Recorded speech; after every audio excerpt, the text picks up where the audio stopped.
And I think we can get started, right? Okay. Thank you very much for coming over. Today we are going to talk about IoT Edge and edge computing generally. I am Arjaman Samuel.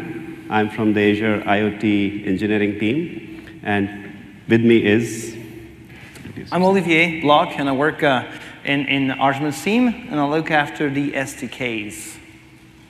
And SDKs and Edge and everything is together because we use the SDKs for the Edge as well. A little bit of context here. We have been working on the Edge, IoT Edge for some time now. We shipped what we call the Gateway SDK, which is the first version of IoT Edge, last year. And that product is there on GitHub. It's open source. It's cross-platform, so for Windows as well as for Linux. And it is for a bunch of gateway scenarios. And people use it today. So the code is out there. But this version, after we shipped by November 2016, when it GA'd, after that we started thinking about what are the next big things we could do with the Edge. And today we want to talk about those big things. And there are quite a few changes to that. But just so you know, in case you have been playing around with the previous version, the Gateway SDK, whatever modules you would have developed there are still relevant in the new version. We'll have a path, we'll have some tooling, which would bring you forward into the new version. So any work that you've done there is still relevant. But here with Edge, IoT Edge, the version we are working on today, it's really a jump forward. And it's really a new way of looking at what the Edge is and how can we actually do compute on the Edge. Now, today we are going to show you a bunch of things that we haven't shown outside. Many of those things are things like this, where we actually have real machines, real scenarios, real customer scenarios, which we are working with. And much of the code, after I'm done with my top-level thing, Olivier is going to walk us into an actual code. The developer experience will walk us through how that happens, how you deploy, how you monitor, and so on. So this is something which is fresh off the engineering team, not released so far. We will have it out in the next couple of months when you can actually get your hands on it. So this is work in progress. So the reason I say that is because it's a disclaimer. In case something doesn't work, you know it's work in progress. Okay, so let's talk about... Doesn't work? You have to come closer. I can be a clicker. No, I'll do that. Okay, so here is some of the things we'll talk of today. Of course, at the high level, we want to talk about why the Edge. What do you mean? What do we mean? And how does this impact all of us? So we want to really talk about that. We also want to talk about how it is going to work, the high level. We want to talk about the personas, who all we are targeting and why. Then the two personas you will see today that we talk of is one, the operator, the person who actually is operating these machines, and how do they use the Edge in their workflows when they're doing things. And then the other persona, the last thing over there, is the developer experience. If you are developing something so that the operator can use them, then what are the tools, what are the experiences that we are working for you? So these are the two personas. We'll talk more detail, but we'll have much more details there. In the middle, we want to talk about some concepts. Actually, there are just 4 or 5 of those, but important concepts, the new ones that we are introducing here. So that's how we'll go about doing this. I'm going to try this. Yeah, it works. Okay, so if you were at Sam's session, you must have seen this, the cloud. We all understand what the cloud can do. Cloud, to us, is almost like the foundation of whatever you can do. The foundation of a lot of compute, near infinite resources, and you can aggregate a bunch of things, bring them to the cloud, and make it happen. So that has spurred a lot of innovation, a lot of new ways of thinking, a lot of new ways of doing business have come out of the cloud. On top of the cloud, when we start thinking about IoT, we can use the cloud for a number of different scenarios which require the cloud. The insights you get from your data, which is IoT data, is possible because of the cloud. It's possible because you can aggregate in the cloud and look at the data. So that has happened because of the cloud as a foundation, and the next layer on top of it is the IoT foundation. Now, the next thing that happened, and this is the next wave that is happening now, is how can we take the cloud as a foundation, IoT as a scenario on top of it, and how can we think about all of these devices which have much more compute than simply collecting data. These devices, thank you. These devices can actually not just collect data, not just do simple commands, but these devices can do some sophisticated things. They can actually run machine learning right there on-prem. Of course, with help from the cloud, but they can do that. So that is where the edge comes in. And now with the cloud, IoT sensors, the edge compute on-prem, you have an environment which you can use for scenarios like artificial intelligence. Scenarios like, I wish this was intelligent. So scenarios like AI, face recognition, speech recognition, and so many more things that have become possible because now you compute close to the edge, you also use the power of the cloud, and now you are using all that is there for computing. So that's really how we look at it. That's where we are. I think what we are doing here with the edge is the next wave of innovation, the next wave of how things are going to move in the future. Almost the same, but next level of detail. I talked about the near infinite resources the cloud gives you. But remember that the edge also gives you a lot of value. One of the key things that the edge gives you, if you can compute close to your devices, is extremely low latency control loops. Imagine that this machine is running, if it is still running. If this machine is running and you want to stop it based on certain conditions, you do not want to rely on a call to the network, public network, which is inherently not reliable. You want to make those decisions right here next to this box, which is this box here. You want to make those decisions, and perhaps to make those decisions, you need machine learning. You need a bunch of intelligence right over there so that you can stop this machine or do something with this machine. So that is where you require the edge as close to this guy as possible. That's one. Another thing that you might want to do is all data that is being generated here, and tons of data is being generated here, you perhaps do not want all of this data to go to the cloud. You might have some privacy concerns. You might have some IP concerns, intellectual property concerns. You might also have some costing concerns. You know, why should I send 70 degree every 5 seconds to the cloud just to detect when my building is going to 76 degrees? Can I do some processing over here in this room and then only send out an alert to the cloud? So that's something to think about when we think about the edge. So a bunch of scenarios which otherwise wouldn't be possible only with the cloud then become possible with the edge when it works in concert with the cloud.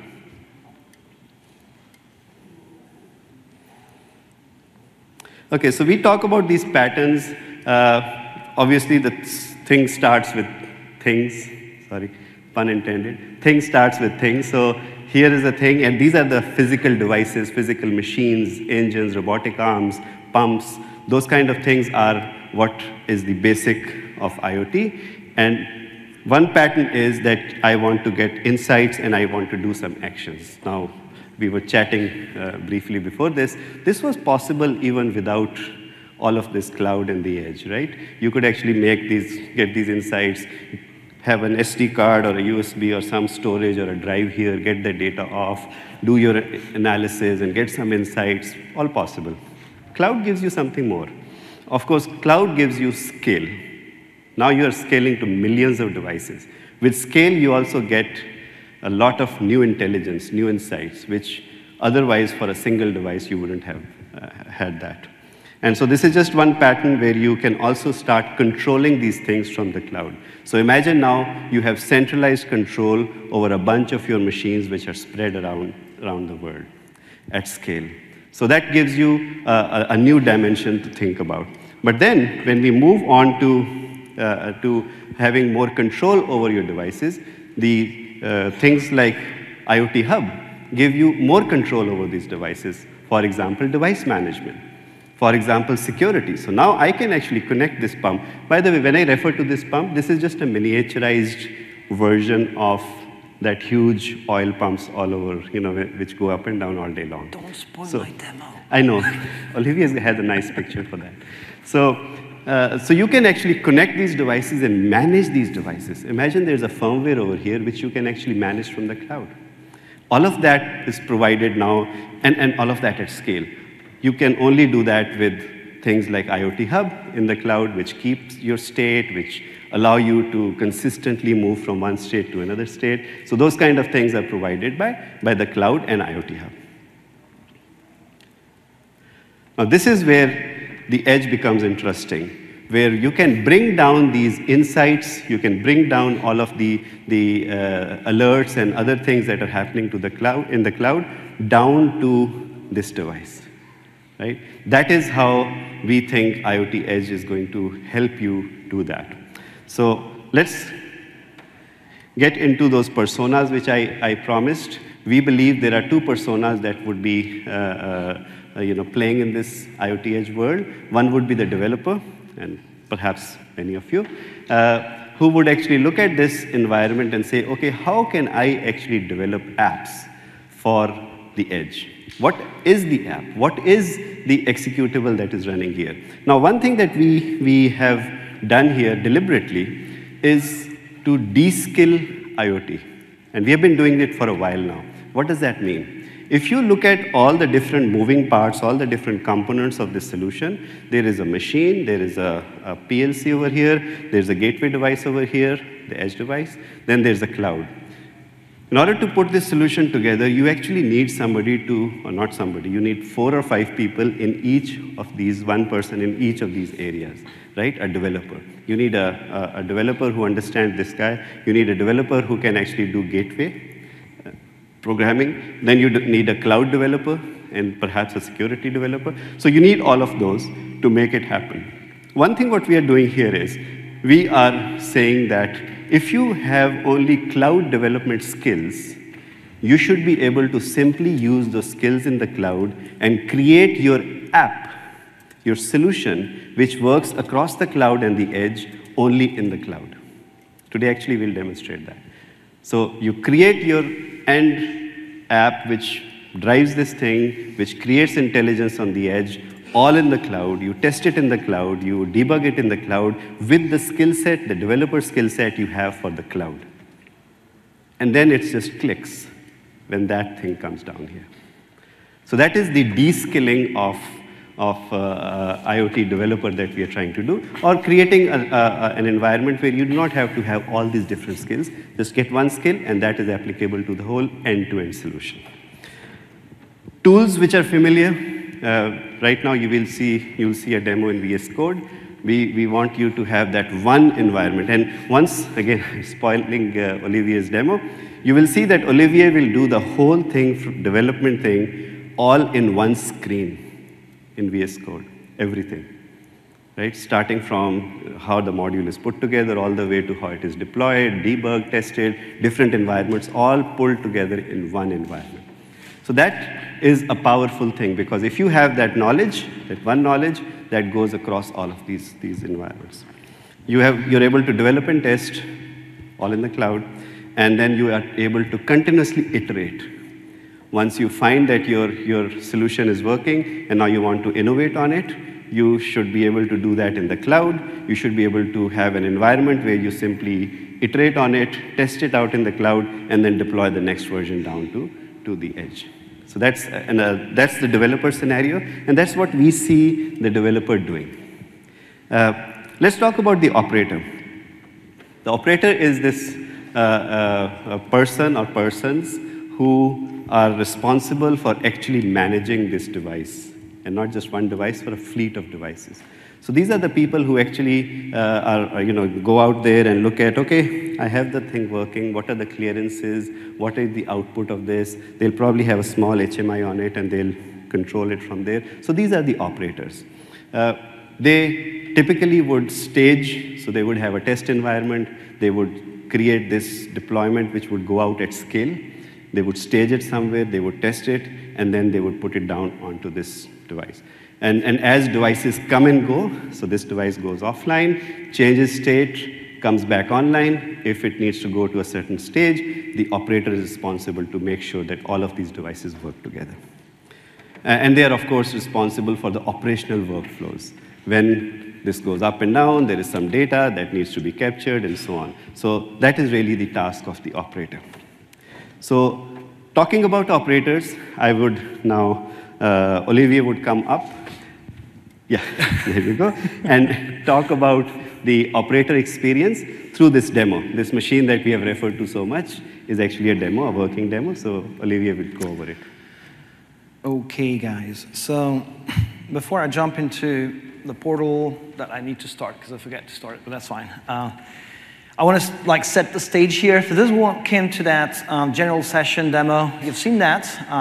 So we'll go through that same demo, but then later on, we'll dive into what's happening under the hood. But for those who didn't see that one, we want to highlight or illustrate how IoT Edge helps you bring that intelligence easily from the cloud to the devices. So these pumps, who knows how they're called? If I tell you I have swags to give you to answer questions, would you answer? I don't think you would. So these are called sucker rod pumps. True story, right? Sounds a bit, anyways. So these pumps, they basically are out there in the wild, not supervised, and they're extracting oil from wells that are actually 1 mile deep sometimes. And there's any sort of things that can go wrong. You can have sediment down there, you can have some change in pressure and temperature and humidity that make this well condition changes. And the pumps today, or until a few years ago, they were just pumping 24/7. And you had to send maintenance people, a crew that was actually driving all the way to these remote locations with all the risks and entices, right? And all the pollution of driving the car and so on. Arriving down there, checking the machine, most of the time everything was fine, did the trip for nothing. And if something went wrong anyways, it's too late. There's already damage or loss. So Schneider Electric, they created that solution called Real Lift to optimize the efficiency of these pumps and to extend the well life and so forth. Because sometimes you don't need to pump all the time at the same pace. You have to slow down because the pressure downhole varies. You have things that need to settle before you can start pumping again. And basically what the system it's a SCADA system that comes with a bunch of sensors that are installed on the pumps. Existing one, could be very old ones. These sensors will capture, amongst other things, the position of the pump going up and down, and the pressure of the oil at the surface when it arrives up the pipe. And let me show you how that looks like. So basically, when the pump goes up, the pressure goes up. The pressure is on the y-axis, the position of the pump on the x-axis. The top chart, the XY plot here, is what is measured at the surface. What Schneider's solution does, it actually converts, based on the parameters of the well, the depths, the conditions, and so forth, it converts that into what they call a Dynacard, which is an estimation of what's happening downhole. So the lower one actually is the estimation of what's happening downhole. And as you can see, it's almost perfect. When the pump goes up, the pressure is high and stays high, which is what you want. Pump goes down, the pressure immediately drops and stays low. If a problem occurs, such as a leak in the pipe, for example, well, the pressure when you lift the pump will not be as good. So at the beginning, maybe super high, and then it will drop, and then it will drop for good when you are on the descent. Okay? So this is a lot of XY data, right? And each time the pump goes up and down in a cycle of like a dozen seconds, you have to actually analyze all the XY points here, plus a bunch of other data. And this is something that these Dynacards allow human to look at and say, oh, there's this kind of anomaly, because they have this idea of what's happening based on that shape of that Dynacard. And so the system today consists in that RTU system I'm going to show you in a second that is attached to the pump. So that's basically a brownfield system already. Existing very old pumps, you add the SCADA system, it connects over CAN, which is the field bus they're using for controlling the pumps, mechanics, and so forth.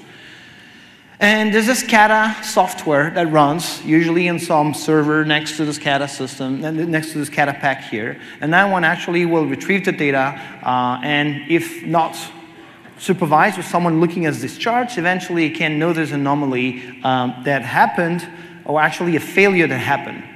And usually it will notify over SMS, because as you've seen in that first picture, and as you've noticed when you were driving by these kind of pumps, they are in these remote locations where the only connectivity might be GSM, and you don't want to transmit megabytes of data per second over GSM, do you?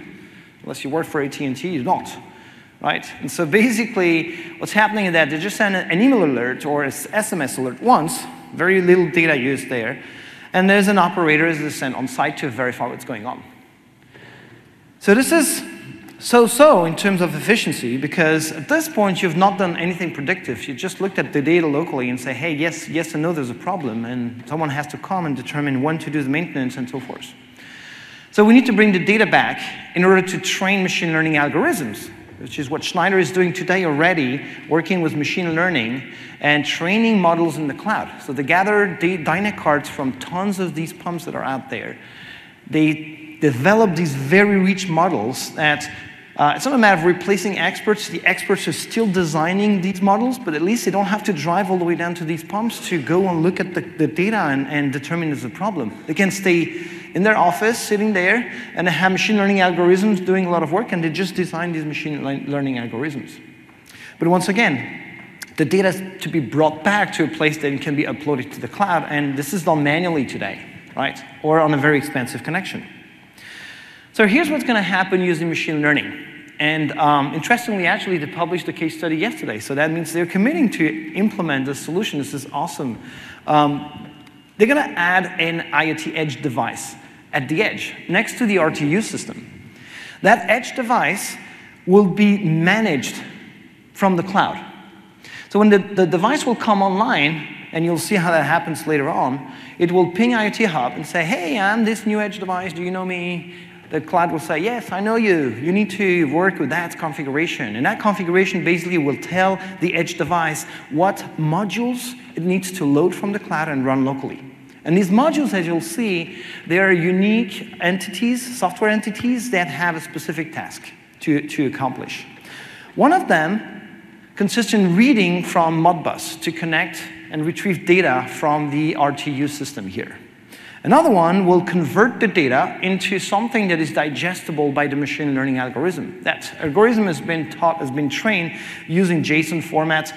I don't think this guy can talk JSON, or maybe it can, but it doesn't today. And we retrieve the data over Modbus. So there's some transformation needs to happen, very classic in the IT world. So we transform the data, we fit it into the machine learning algorithm. That module here in that demo that is running on my desk here, on my table, that model has been trained using the machine learning workbench tools, the new machine learning tools that allow you to export and train models in the form of Docker containers. So that's a Docker container that's been just like downloaded and installed on that edge device, and that interacts with the other modules on the device. Okay? So basically, the exact same model is running in the cloud and is running on that edge device here.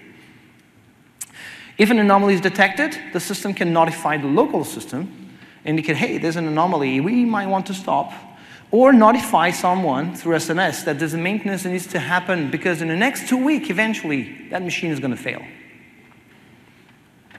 And eventually, if you're connected to IoT Hub, you can also send a notification through IoT Hub. And then you can, through the Azure IoT services or behind IoT Hub, you can actually trigger a workflow, create a maintenance ticket, and send an email, and all of that automatically. So let's actually switch to that view here. Remember, we were saying that we would be the operators. I want to show you real quick what I have here. It's a phone.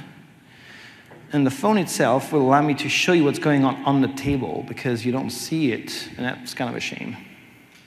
There you go. So here on the table, I have the RTU system. So that's the SCADA pack that talks Modbus, retrieves the data from the pump, and makes it available over Modbus to that edge device here. So this is just a regular gateway running Linux that right now is running the IoT Edge runtime and the 3 modules we just talked about. And I have I was told not to say that, but a big S switch here. It makes a lot of noise to switch from good to bad data. I said it. Okay, my son will be like, Dad, you just said the, whatever. So my action will be to switch to bad data. What's going to happen is, after a couple cycles, that RTU, which is actually replaying that real data, will start sending bad Dyna cards. And if everything goes well, my machine learning algorithm will detect there's an anomaly, will trigger the anomaly, and the UI actually is slower to refresh, but you see the Dyna card, which is incorrect now? Like, anyone can interpret that it's not correct, right? So the machine learning algorithm was even better to do that, and triggered a message to the SCADA system telling it, stop here, because actually now I'm not capable of work anymore. And it sends a message, and then you have like all the workflow that is triggered up there. And if everything went well, that pump stopped. So from the operator's perspective, I would say right now what you've seen is that it's pretty transparent. One piece of thing that you've not seen that I'm going to show you real quick, and this is the part that I didn't launch earlier on, so let me actually get it here. And I need to start a little tool. So we have in the portal added an interface to configure the edge devices. And so what you're going to see is a mock of what the portal will look like. It's coming, don't worry. I just need to start the tool and so on, things that I should have done before. But because I'm lame, I forgot, and so, yeah. We're there. The page is starting. So that is a mock, right? So don't go to the portal, it's not there. It's just me faking that on my laptop. But you'll see it looks really real. So basically, what you're seeing here is the IoT Hub blade in the Azure portal. And as an operator, so you've seen the operator with their hard hat, was like looking at that, but there's another type of operator, which is the one that actually was dealing with the software running on these edge devices and needs to deploy a new machine learning algorithm. And the way it's going to do that, it's going to actually visualize all the edge devices connected to his IoT Hub instance. So all these ones that are deployed with the pumps, he will be able to access them. He will create what we call a deployment. It's basically a configuration of what we are asking these edge devices to run. So that's, hey, go download that Docker container to run as a Modbus read module, and go download this other Docker container to run as a machine learning algorithm. And then we define what we call the routes between the modules that the edge runtime will implement. Arjun actually will tell some details about that in a second. You spoil my demo, so I'm spoiling some of your presentation. Bad move, bad move. So what you're seeing here is like a couple of these modules. They're defined here. I could eventually go edit the configuration for them. I can then add some of them, because what we're going to do is allow you to create your own modules, right? Writing your own code in your Docker containers, and you'll see that in a minute. And then what we're going to do as well, we're going to make available pre-baked modules, things that if you've developed an Azure function, well, just get the Azure function code and run it on the edge device, because they're going to be a functions module available for you as a pre-baked Docker container. Same thing for stream analytics and machine learning at this point. So these are the 3 ones we're going to get when we go in public preview, hopefully. And now I promise that we have to deliver that. So picking the machine learning one, I'm pointing to the folder where the actual package is for that machine learning model. You see it's added to my configuration. Next for me is to select the devices that I want this thing to be deployed to. And so I'm going to locate the devices here. So yeah, here in the demo you see I have 6 devices. In real life, you would have hundreds, right? So you want to use queries. You want to leverage the device twins in IoT Hub to categorize and group the devices so you can address them at once. So all the devices that respond to that condition, look at it in Orlando. When they're going to come online, they will check if they have the latest version of that configuration. If not, they will get it through the device twin. And they will see which Docker containers they need to download. They will start downloading these packages, these images, and run them locally. So the device here has been, last but not least, when I go back to that view, actually I can start managing my deployments, because all the devices might not be online at the moment I'm creating that deployment. So eventually what I'm going to do is prepare a deployment, stage it, work on it. Once it's tested, eventually I'm going to say, now deploy. And so this is a staging area that we're going to certainly not have for the public preview, but certainly we're going to have that for the GA. And then you have the active deployment. These are the ones I click deploy. They're online ready, and when the devices will come online, we'll get them. And you see they have one which is about Orlando. It's been deployed tomorrow. Messed up with my dates on my mockup, but that's fine. So when the device comes online, you get the idea, gets the configuration through the Twin, and then off you go. It downloads the containers and is able to just run these containers. I'm going to end it off back to you, Archmond, because then you're going to talk about the principles.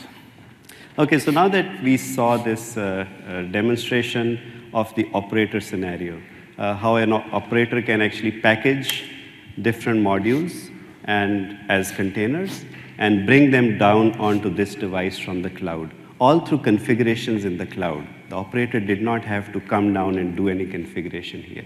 We provide the underlying infrastructure which allows you to bring it all down here, all through configurations in the cloud, the configurations you saw. And by the way, the user experience you saw, of course, is going to be real, and this is what would be available. In addition to that, there will be an API layer to which you, as an organization whose operators work on it, can create your own user experiences. So the APIs would enable you to do that as well. So once you have that, the next question is, okay, so what is happening under the hood here, right? What is really happening inside? So for that, there are a few principles I'll talk to, as well as a few concepts. So let's talk to those.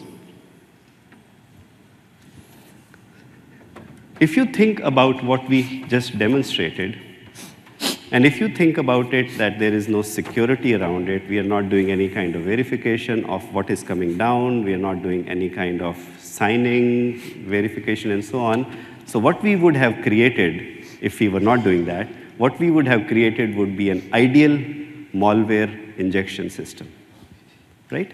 So because then you could bring anything down to this edge and start owning this thing and then start doing bad things. So security is one of the top principles we are working on. This device, this gateway device, has to be as secure as humanly possible against a bunch of different threats. And I'll go into more details in this, but just so you know, we are redesigning right from the silicon layer all the way up. And we have a bunch of hardware partners with whom we have partnered to do that. I'll go into more details there. The next one, of course, is cloud managed. So when you think about this whole deployment, as I previously mentioned, we are de-skilling here as well. We are bringing all of this back to the cloud as cloud managed. So when you think about IoT Edge, it's not that cloud is no longer relevant. It's just that the cloud is expanding its reach all the way to the edge devices. You simply use the cloud to configure these devices. So it's totally cloud managed, cross-platform. IoT Edge will be available both on Windows platforms as well as multiple versions of Linux. You choose your operating system. Obviously, based on security, we'll define certain principles, certain design parameters for those, and you choose your platform, whatever works for you in terms of operating systems. It would also be available on multiple hardware architectures, ARM as well as Intel, so we will have both. And the reason I mention that is because security properties for both is different, so we are actually building these two stacks so that they can go on to different platforms. We want to enable these edge devices as much as possible. If there's an edge device which is running with this guy and it has the right architecture, you should simply be able to take it down and put the edge on it. You saw this portability in action through our user experience for the operator. The goal there is also for the developer. You should have all of these development cycles, development pipelines, where you have whatever you do in the cloud comes down to the edge. An example is machine learning. With machine learning and with all the training that you can do in the machine learning environment in the cloud, all you have to do is take that and click a few buttons, package it as a container, that machine learning model, and that service then comes and sits over here. So that is the portability nature of what we are trying to do, and we are trying to put together a continuous development, continuous integration pipeline so that you could iterate on your design. We did talk about machine learning functions and stream analytics as being the first services which can now span the cloud and to the edge. So those would be available. In addition, in the near future, we'll also enable other Microsoft services such as cognitive services. Imagine face recognition, voice recognition, and so on would also be enabled to come onto the edge. But that's not the end. We want this model to be extensible. If you have your own code, which you have been deploying here or here, you should be able to package it as a container and deploy it onto the edge device on the same infrastructure. So we want you, the developer, to also be empowered to take your own code, put it into a workflow of modules, and I'll talk about those concepts, workflow of modules, so that now it's a combination. It's almost like a hybrid app, where machine learning from Microsoft is running with your code next to it, and some output from machine learning is driving your code. So all of that is possible, and again, a principle that we have today is extensibility. Can we ask a quick question? Yeah, sure, please. So we keep talking about Azure Azure Stack, there's Azure IoT Edge. They have similar capabilities because they can run these containers, right? So do I really need Stack, or can I just do just fine with IoT Edge itself? So that's a very good question. So for those who might not be familiar, Can you repeat the question? Yeah, I know. So the question really is, there is this stack, and then there is the IoT in the cloud, and then there is edge, which we are talking about. How do you reconcile? Which is what, and what do I use in what case?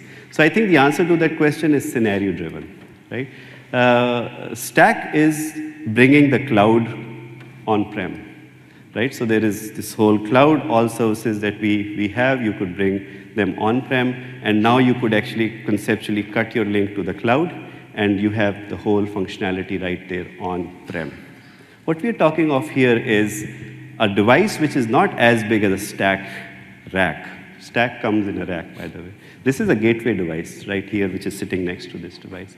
And each pump, you could have hundreds of those pumps, would have a small little gateway. You wouldn't put a stack next to each of these, right? So you would have a gateway next to this. That gateway then could be connected to the cloud for management, where IoT Hub exists. You could also connect all of these gateways to your stack deployment if you want to manage them when IoT Hub is available on Stack. So there's a timeline when it would be available, but when it is available, you can actually use the Stack to actually go in. And so I hope I answered, but if you would allow me to, so the reason I want to cover this material is because perhaps your questions would be answered. And then towards the end, we could come to those questions.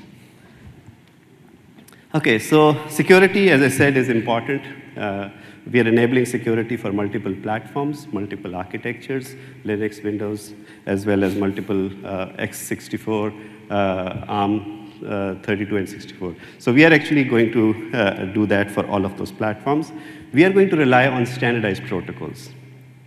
We believe the adoption of this whole new world of edge compute is only possible if we embrace all the standardized work that has happened out there and bring it to this platform. There might be a few inventions we will have. Obviously, we are innovating here. We would also take those to standardization bodies, get that standardized so that the industry is behind all of those. So none of these in the fullness of time you will see as proprietary. They'll all be standardized. And I'm talking about the security here, but this applies to everything that we are doing.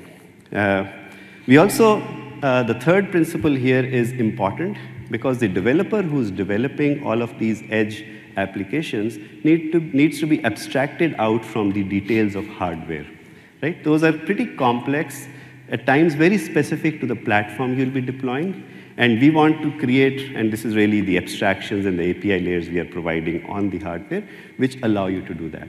And we're working, as I mentioned, we're working with a bunch of our silicon partners to enable that. Again, all because we want the developer not to think in terms of, do I have this silicon or this silicon, and what do I do? The developer should simply create this app. One, it should be portable going to different architectures, but also shouldn't have to think about what underlying hardware I have. Then the last one, I think twice I mentioned, the fact that we have a bunch of partners. We'll be talking about a few next week, and then subsequent to that, you'll hear more about who those partners are and what they are doing to enable security for the edge. And I said security is one of the most important things that we are enabling here for the edge devices. Just to get into the next level of detail, just to give you a taste of how we are addressing security, we are starting from the lowest layer of hardware, and we are going to root our security on a hardware-based root of trust. So essentially, it is hardware-based private key stored somewhere where it is immutable, undiscoverable, and only a derivation of it can be discovered. So that is the lowest layer. Hardware-based root of trust is the basis.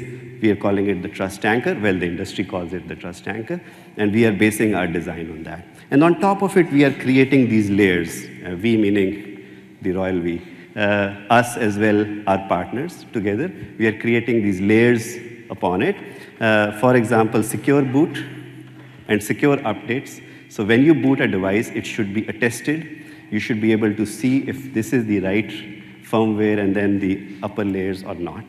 You should be able to securely update that device, and securely meaning you should be able to have a signed image of what goes in there. When that happens, it is attested, and now you have the right executables on it. We are relying heavily on the secure execution environments on multiple architectures. ARM has trust zones and so on. So we are actually relying on them because they have properties which are very usable in our environment. And then, of course, we take the root of trust.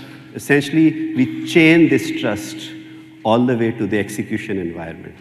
And we provide the agents in between. And then that chaining of trust goes all the way to the computing environment where your modules would be running. And when they're running, you could be assured, based on the hardware-based root of trust, that they are trusted. So just to give you a taste of what we are and how we are thinking about it, and also just to reiterate that unless we secure this device, this whole vision of bringing cloud services and extending the reach of the cloud to the edge really doesn't work. And so we are taking that very seriously. I'll dive now a little bit in concepts. I think we did mention a few concepts like modules and so on. So a few concepts, because this is really going to lead into the developer experience. So a few concepts I think are important to talk of here. I'll give you 20 minutes. Perfect. Yeah, okay. Okay, the first concept here is the edge runtime. Now, the edge runtime sits on top of the hardware-based root of trust, right? So the edge runtime itself would be trusted, meaning at each boot time, and even whenever anything happens in the memory, it would be tested, checksummed, and we will always have this trusted edge runtime running over there. What does the edge runtime do? It gives you fundamental services for the rest of the infrastructure on the box. Right? We're talking about on this gateway device, how things are running there. So one example here is downstream devices connected to edge runtime all the way to the cloud through edge runtime. So edge runtime provides that connectivity. Security, we talked about that. It also gives you multiplexing. So if there are multiple devices connected downstream, and then edge runtime, the edge device is connected to the cloud, you do not need to open multiple connections to the cloud. You aggregate all these connections, and then you take them up to the cloud. So that is, again, a gateway property, but multiplexing is part of edge runtime. One scenario that is very important for IoT Edge is the store and forward or the offline scenario. What happens when I lose connectivity in the field for this gateway? I should have the ability or the runtime as a user, as an operator, as a developer. You shouldn't have to think about it. The runtime would simply detect that network has disappeared and would start storing, and when network comes back, start forwarding it to the cloud. And this could be alerts, this could be anything. And then we could build more intelligence on top of it. What if I have different types of network? There's a GSM network and there's a Wi-Fi network or a connected network, broadband network. What if I could do different things? So store and forward in the fullness of time would give you all of those capabilities. When you cut the wire, machine learning still runs. You don't have to think about it. So another property for the edge runtime here is that it isolates devices. So devices which are downstream can be managed from edge runtime. And so this gives you the flexibility, again, in the offline scenario, as well as for scale. So you have thousands of devices behind one device from where you're managing all of them. So that's one concept. Edge runtime is something to remember. The next concept here is modules. We talked about these modules.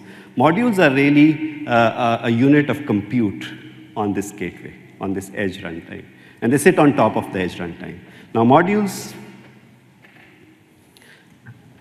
they essentially add capabilities to the runtime. Capabilities such as machine learning, functions, stream analytics, your own code, cognitive services, what have you. So each of those would be a unit of compute. We're going to talk about it, but they're packaged in a container. And each container has certain properties which we'll define, essentially input and output. And within that container, you could actually have any kind of compute in there. So that is modules, and that is how we define modules. They perform certain actions based on certain input and output, and you could chain them together. So you could have 20 modules, machine learning, stream analytics, functions, some alerting, your own code, whatever, and you could actually chain them together. So message comes in, goes out. Message comes in, goes out from each. And a concept we call routing enables you to do that. And you can actually define arbitrary number of routes. So module 1 talks to module 3 and then to the cloud. Module 1 also talks to module 2 and then to module 5 and then to module 7 and then talks to the cloud. Module 7 only talks to module 2 and that's it. So there is this whole chaining that you could do between modules. So module, thing to remember here, is your basic compute and can be chained to create sophisticated applications on the edge. This is just one example here. You have the protocol ingestion from a device on your left, and it is coming in. Protocol ingestion is one module. Data formatting is another module. They are both stringed together. Message passing is happening between them. Go down to edge runtime, and then that takes it to the cloud.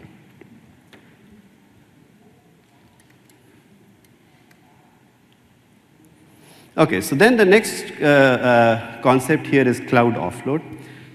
What we are doing is we are designing IoT Edge so that after it is configured, after you bring down all the modules as containers, after they are up and running, they are chained, you have something running, you could actually go offline. And we will store and forward and so on. So that's one of the key properties here. Azure services will provide a bunch of those modules, and we'll do that, as well as third party, which is you guys might be building some of these modules. So just an example of what I described there. Okay, so this is important. While we say you can go offline, obviously your configurations happen from the cloud. Again, this is part of our de-skilling, right? De-skilling of programming. So you do all of that in the cloud through configurations. You saw a demo of that. And now you deploy your modules onto your edge runtime. Once that is done, you could go offline. But then for monitoring, you would obviously still need to be connected. And so cloud configuration is one thing, and monitoring is another thing. Yeah, so this is, you deploy, you monitor, you can target devices. Imagine you have devices at scale, thousands or millions of those conceptually, and you can then start selecting based on query. You could have a static query which says, whenever a device based on this query comes alive, give it this module configuration, all that would happen. And each device then, once it gets the configuration, starts running, and our edge runtime deals with all of that. 27 minutes. That makes so, there you go. So now what we are going to do is we are going to apply all of these concepts we talked of, and Olivier is going to show you some of the tooling that we have developed. Yep. Again, this is fresh off the, whatever you call it, oven or whatever. We haven't shown it before. Some of it is is going to be a little bit rough, so just bear with us. But we wanted to just show this to you and tell you where we are on this journey. Thanks, Arjun. So these pieces of code, the tools and the extensions of VS Code and so I'm going to show you are just fresh out of the press. So daily builds, internal builds for now. And what we wanted to do today is not show you a final version of them, but give you a teaser into what we're going to do and eventually have your early feedback. So first question, how many of you are or claim they are developers? I claim, but I'm not, but that's fine. I'm one of these PMs like claiming, you know, the fame because like there's a full team of devs doing the actual work. How many of you are scared of command line? Nice. Well, you guys are not. That's perfect. So let's start with actually a command line. So we have NPM tools that have been installed. The first thing I'm going to do, and it's super surprising, what I'm going to do is actually start the Edge runtime on my local machine. And it's as simple as actually calling the command line launch Edge runtime. What I'm doing is I'm developing my module locally, right? So, and my infrastructure locally right now. I can do that on a remote machine. That's going to be the target I'm going to work on. But right now, I'm going to be doing that. So it's going to be the simplest here. And what I need to do is actually give it a connection string for a device. We're using the same infrastructure, which is IoT Hub, as we are for connecting a device directly to the cloud. So IoT Edge is a device that connects to IoT Hub, and it has a connection string. And we're using that connection string, which, as Arjun was describing, should not be actually set in code or whatever. It should actually be in some safe storage on the device. And we have another session that happened about the safe provisioning and zero-touch provisioning of devices, but this is not the topic today. So here, I'm starting my local runtime using that one command. We're using Docker. So basically, there's a set of commands that happen under the hood to start a Docker container based on an image that happened to have already downloaded, so it was pretty fast. You would get the latest version of that Edge runtime if it were not on your machine, on your Docker configuration. What I can check real quick is what's going on here. Let me actually use that little macro to make it easier to read. So I have the Edge service that is running here. And eventually, I can check the log to see what's going on. Everyone familiar with Docker?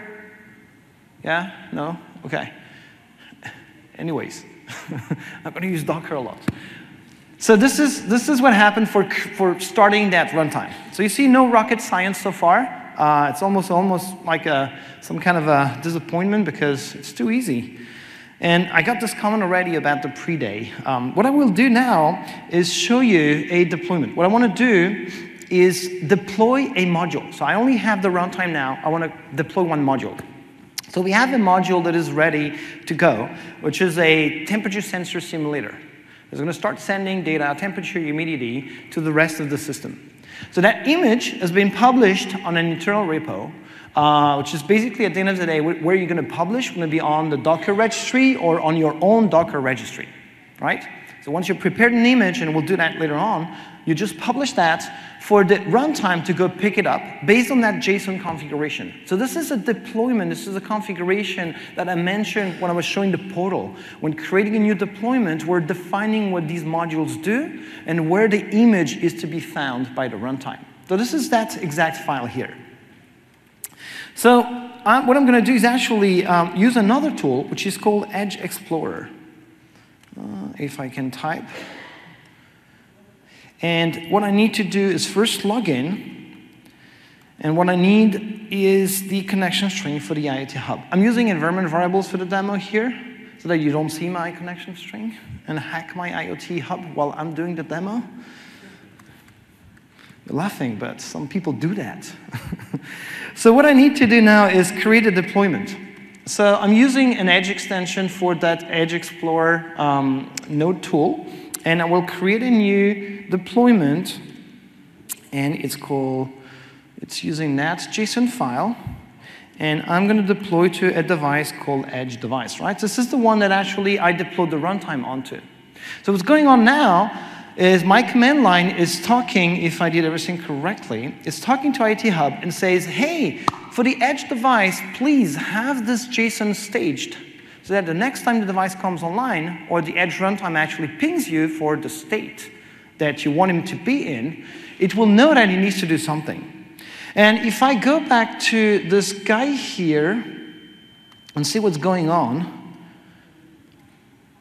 you see that it actually pinged IoT Hub to say, hey, what's the twin? And the hub told him, hey, there's a new state we want you to be in. Here's the configuration we need you to deploy. I didn't have to do anything on the device itself, right? The edge runtime picked up the configuration for that sensor module directly from IoT Hub. And so if I actually do that, let me use that one. You see now I have two modules running on Docker. I have the runtime for Edge, and I have the sensor one. I did nothing more than indicating to IoT Hub, for this device, I want this additional module to run on. Make sense? Okay. Not yet. Guys, wake up. Okay, so now the question is, it's going to be super easy to do with functions and machine learning and stream analytics jobs, and we will obviously, for the public preview, have a bunch of tools of that, super integrated into the portal. From a function, you're going to write your function, say deploy for IoT Edge. It's going to prepare the container, and will give you the JSON, which is a deployment JSON to reuse in your deployment configuration, and then your edge device will just grab that function image. Same thing for machine learning, same thing for stream analytics jobs. So this is no fun. What we want is actually develop our own custom module. And you'll be able to do that using Node, using Java, using .NET, using Python, using C, all right? What we have ready here for the demo is using .NET Core. Right? It's a very interesting thing. We're running C# code on top of a Linux machine using .NET Core. So what I will do is actually use .NET to create a new project, and I will use a NuGet package, which is not public, so don't try and use that, because you will not find it. And I will name this filter module. What I want to do is create a module that will filter the data from the sensor, right, and send to the cloud only when temperature is above a certain value. Make sense? So I am creating that new project using the .NET command line. And once it's done doing that, what I can do is open that folder in Visual Studio Code. Now we are getting away from the command line, and we're going to be in that one environment that Arjman mentioned, which I can see and you can't. There you go. So we are scaffolding a module for you, because the code you're going to write will need to interface with the Edge runtime, right? So we have SDKs in the form of libraries. So in the case of .NET, it's going to be NuGet packages that will be brought in as dependencies to your code, and then you can benefit from APIs to access the resources and to communicate with the runtime. Does it make sense? I will just say yes to VS Code being smart for me. And we'll show real quick some of the code that's in there.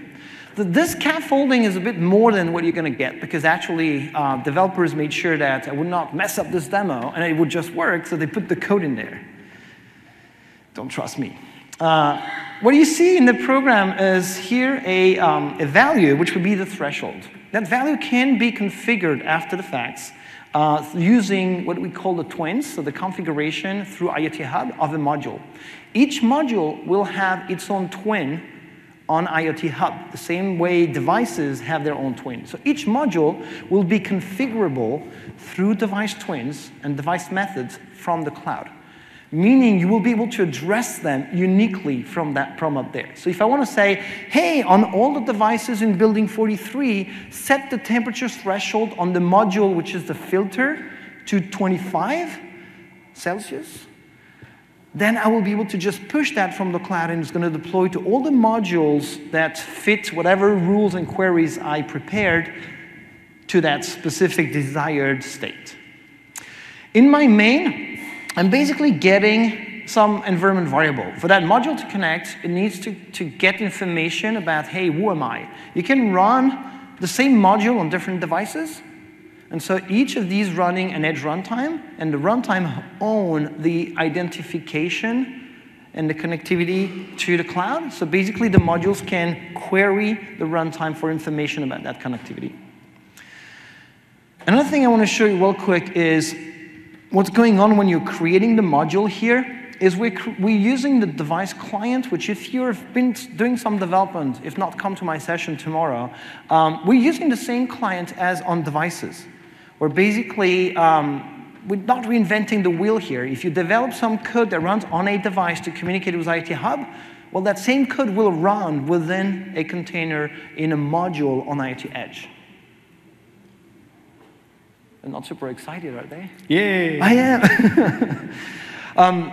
Another thing to note here, we have the ability to hook up a event handler on what we call the input. So each of the modules will have inputs and outputs, and this is the way we're going to, through the runtime, orchestrate the communication between the various modules.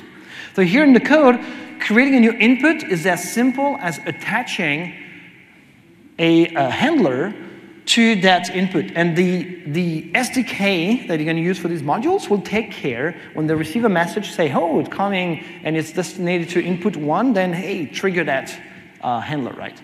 So input 1 is the name of the input for the filter module. Then we do our thing with filter, because we're super smart, getting the data in terms of the temperature and compared to that threshold we have. And at the end of the day, the module will have to output the value filtered. So it will send the same message after applying the filter. And so it's going to send a message on one of its outputs. So you will just, instead of just saying send event async, you'll say send event async on a specific output. This one is called alert output. A couple of other things that the scaffolding tools do for you. They prepare a deployment JSON file, right? So that if you want to have this module available for one of your machine or during development, then you can directly use this deployment file. And there's also a routes file. I want to show you real quick the routes file because it's interesting. It's very simply defining over all the modules what output should I send to which input of which module. So basically, from the module sensor output called temperature output, I'm going to send that to the module filter, which is, and to its input named input 1, okay? So then I will want the output called alert output of that filter to be sent what we call upstream, which is IoT Hub. Okay, make sense? From here, because this is a .NET application, what I need to do is just, once again, this is really something that is easy to do, Control-Shift-B to build. So I'm basically compiling my .NET Core app, and because my developers are super good, the thing is just 0 errors, 0 warnings. So I created here in the bin folder a .NET Core application. This is not enough to deploy in a container because you need to have all the dependencies coming along, right? So if you use external libraries, NuGet packages, you need to have them available. So .NET has an interesting feature which consists in publishing, and I will target the .NET Core App 2.0 framework. So that's going to create a package which is basically my application and all the dependencies for the .NET Core application, including the module SDK for IoT Edge. So this will and should be pretty fast. There you go. And here you see there's now a published folder. Next is to prepare that image, that Docker image, using that application. Right? What I will do is cheat a little, because I actually prepared a script for doing that, because the command line is like that. So what we're doing is a Docker build to create a Docker image based on the Linux x64 architecture OS, and we're going to do a Docker push to a local registry. So what this command line does is actually instantiate a local registry, because I don't want to publish my demo up to the cloud. And it will then prepare that image and publish it onto that local registry for Docker on my machine. What I'm using here, if you've noticed, is an extension for VS Code that allows me to manage my Docker instance on my machine, so I don't need to go in command line and do whatever. I see all the images. I see all what's going on here. So now on my registry, I do have this new image that's been published. And one thing I can do, actually, just because I want you to trust me, is just like ping the guy here, and is on localhost. If I type incorrectly, you need to correct me, guys. And it's called catalog. So that's one of the features of Docker Registry v2, which you can actually ping it through a simple REST API. And I have a little cheat like to use curl on Windows. And so you see here there's a filter module that's been published. So this is the image that's been created based on my .NET app code, okay? So I have it published, all good. So what I need to do now, what I want to do is start debugging my machine, my module, right? So I have a module, I created code, I created an image, I'm preparing it, staging it to run in a Docker container. What I will want to do next is to test if its input and outputs work correctly, okay? So that way you can actually say, hey, what conditions can I input to test like my filter module works correctly? And the first way of doing that is like injecting data and reading data. For that, what we're preparing for you guys is a couple of modules that will be published that you can just use as is. You can configure to send and simulate data and or visualize data on the output. To do that, I'm using an extension to VS Code, which is an Edge, IoT Edge extension. And I'm going to generate a couple of files for my debug process. The first one is called deployment.js. And what I want to do is create a module, which will be the one I'm testing. So I will call it filter debug. Once again, I'm actually editing the deployment for an edge device. That will be my local machine. And the image I will need to use is localhost.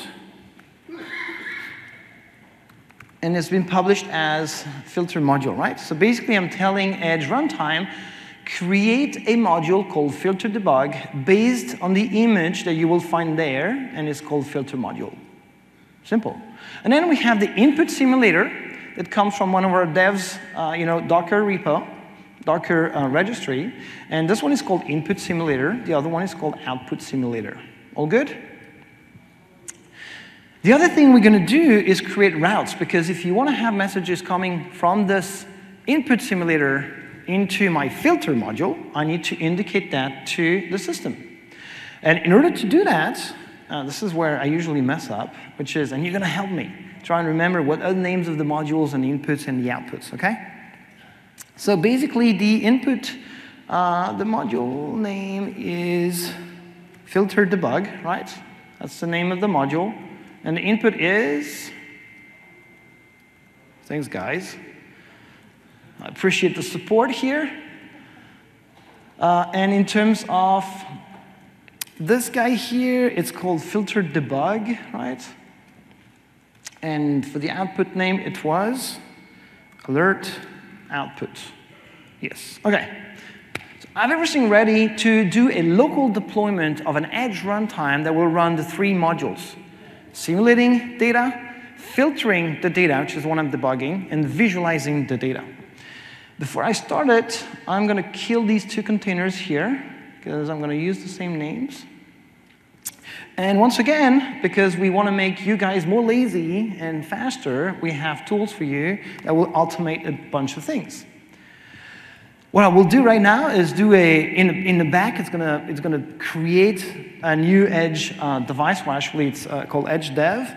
And it will start the Edge runtime using the launch device or launch Edge runtime command using the connection string for that device. And it will also pass on the routing configuration for that one, right? So the deployment has been published for that Edge device through that command as well. And now we have everything that is being staged and running on my local machine. It takes a couple of minutes for this guy to do its work. I can look at what's going on and to see if it's crashed or not. So far, so good. So it's getting the different images.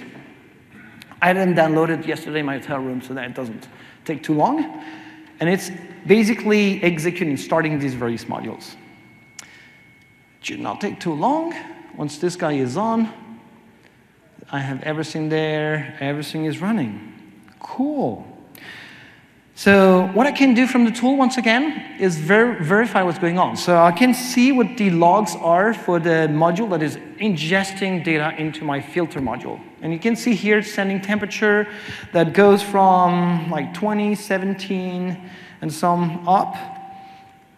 And if I look at what's at the output, which is the risky part, this is the part where if it doesn't work, I'm going to become all red and sweat. And that one should visualize data, but as you noticed, the threshold is 25 degrees Celsius.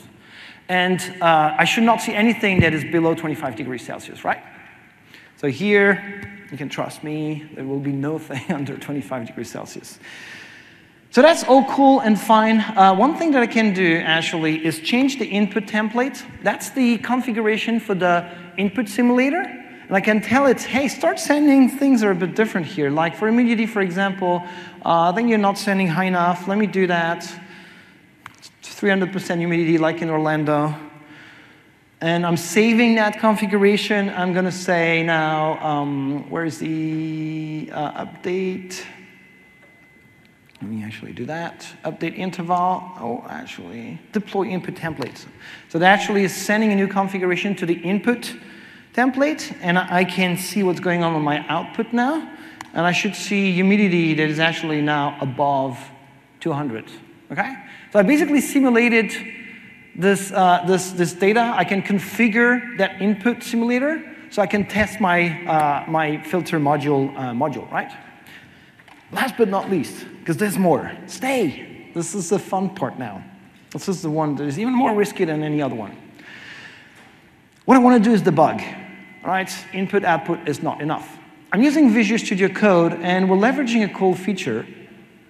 What I'm going to do is I'm going to log in using SSH into the Linux Docker container here. And I will use some black magic in order to enable VSDBG in this container. So let me actually copy paste. Where is it? Oops. Obviously, I'm going to copy paste a nice command line that will do a lot of things here for me, which is basically installing the dependencies on that Docker container and grabbing VSDBG. So that's a debugger that is now running in Linux to debug a .NET Core application, and I'm going to do that from VS Code. Trust me, that's a very risky one. In order to do that, I'm going to actually chill a little. This is where our scaffolding tools are not really ready for the show. I will go into my debugging infrastructure, and now in that debugging configuration, I have one new one called Edge Debug. And from here, I should have everything ready. I need to point to the right module for it to, or container in that case. So that container, if I'm right, what was the name of that guy? Let me see. It's called filter debug, right? So container name is filter debug. No one is correcting me again. Yeah. Well, if that works the first time, I can tell you guys, you owe me a beer. Okay. So this is basically the configuration for the debugging. And if everything goes right, I'm going to go into my JavaScript, C# code. My bad. And I will put a breakpoint here. And I will hit F5. And it's going to ask me which environment. Oh, what? Okay, should be fine. And filter debug here, filter debug here. There you go. So hitting F5, I want to connect to this DLL that is running. So VSDBG on the little runtime there is detected at DLL. I'm attaching it to that DLL that is running on desktop, and I have my breakpoint that hit there. So from VS Code now, I can do step-by-step. I can do debugging of my .NET Core app that is running in a container as a module on the Edge runtime. So and I can do real debugging of that module. Yay! Okay. Yeah. So that's all I have. We have some time for some questions.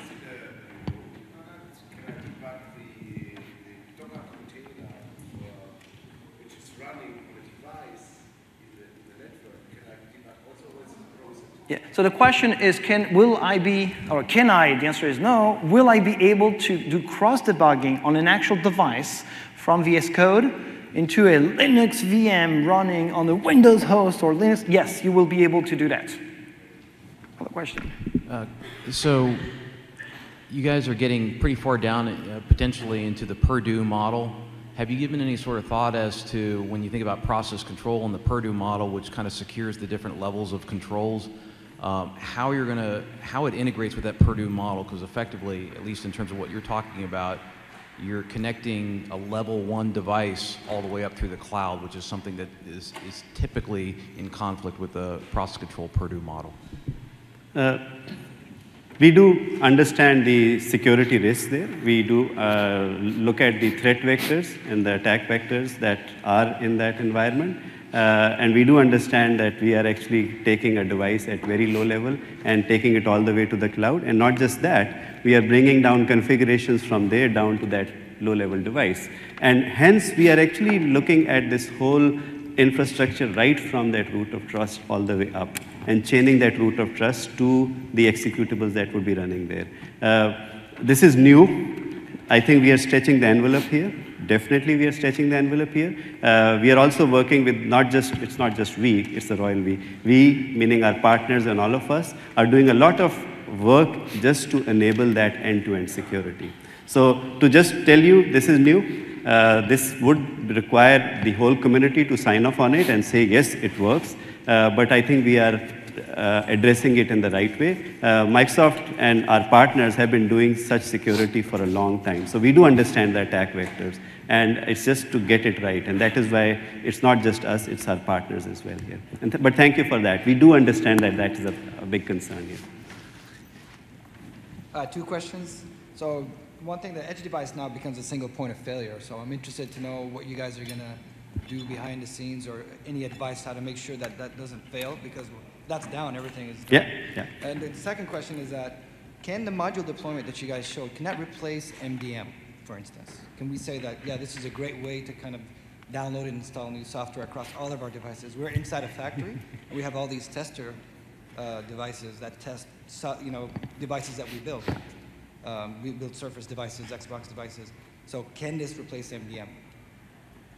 Second question is, okay, so the first question I'll talk to, which is, what about high availability scenarios? I think that's what you mentioned. So in the fullness of time, we will provide high availability. So imagine that multiple edge devices form a cluster.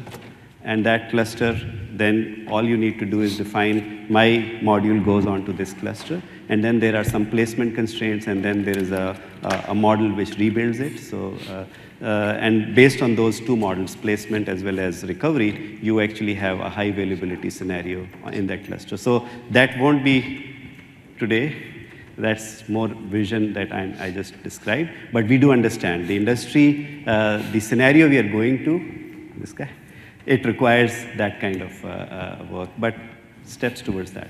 One. Secondly, do you have... I think to the second question, you should see it the other way around, which is not about replacing something else, it's about completing with where the other one cannot run. Think about these devices. Today we're showing that on machines that run Linux and Windows and Docker and so on. We do have in mind scenarios where these modules will have to run on tinier devices. And technologies that might not support what like a full-blown OS supports, right? Like real-time OSs. And maybe the packaging model will be Docker here and will be something else like DLLs on another device. And you want to optimize for size, you want to optimize for a bunch of things. So things that actually MDM cannot support, You could actually go through IoT Edge in your edge scenario. The other thing is, how much do you want that software management to integrate into your IoT solution? Because sometimes it's not just about updating the OS or a driver or an application. It's also about updating a configuration. I'm updating my machine learning algorithm on these machines that I know I'm addressing in a safe way. They're telling us, get out. So that I know I'm addressing a certain way in my IoT infrastructure, right?